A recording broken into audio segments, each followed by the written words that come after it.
ئەفسەری سیاسی تەبریزی کە ناوی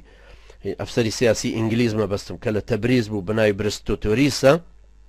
دائمە باسی ئەنسارەکانی اسماعیل خانی سمکۆی کرد هەموو هەر بەم کەلیمێ ناوێ بردن محەممەدیە متعاسیبەکان سمکۆی قاتڵی مەسیحیەکان ئەمەش طبعا هەر لە وەسیقانەیە هەیە کە ئێستا لە تەبریز لەژێر ژمارەی 1970 ئەپریل حوتی ئەپریلی 1990 بە هینی ئینگلیزی بە هەمان شێوە هەیە بەهەرحاڵ تا ڕادەیەکی زۆر بەو شێوە هەروە چوو بەڵام دوایی تر ئینگلیزەکان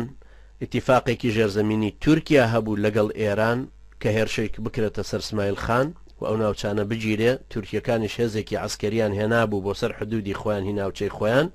هێرشی ئێرانیەکان هێرشیان هەنایە سەر اسماعیل خان بوو بە شەڕێکی زۆر سەخت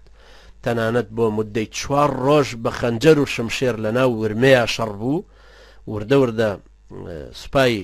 اسماعیل خان تێکشکە هاتنەوە دەوروبەر هاتنەوە گوندەکانی سەر سنوور دوایی تینیان زیاتر بۆ هێنرا کە هاتنە ناو تورکیاوە گیرە جێشی تورکی یەکسەر گرتی و بردیەوە بۆ ناو عمقی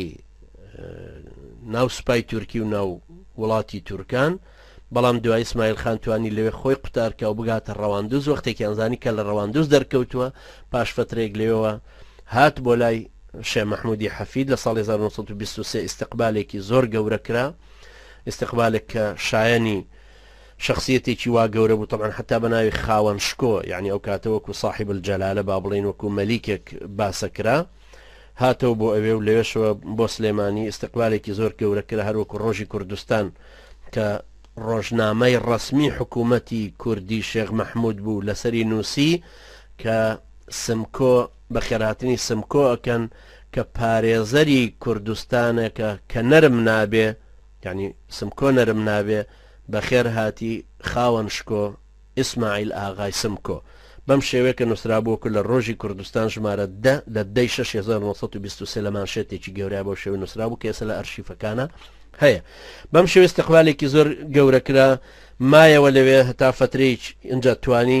جارێکی کە بڕاتەوە بۆ کوردستان و لەوێ سەر لە نوێ قووەتی و نفوزێکی باش دروست بکاتەوە لەو دەوروبەرە مایەوە هەتاکو ساڵی 1930 جارێک کە هێرشێکی تری کرایەوە سەر و بەفیتی تورکەکان ئەم جارش بە هەمان شێوە دوای هاتەوە ناو تورکیا دیسان گیرا پاشان هاتەوە بۆ عێراق جارێکی تر ئەم جارە هاتەوە بۆ ڕەواندۆز بەڵام دوایی عەفوی عام هەر بەفیتی ئینگلیزەکان عەفوی عامی بۆ دەرکرا کە بگەڕێتەوە بۆ ئێران لە کاتی گەڕانەوەیە بۆ ئەوێ بەداخەوە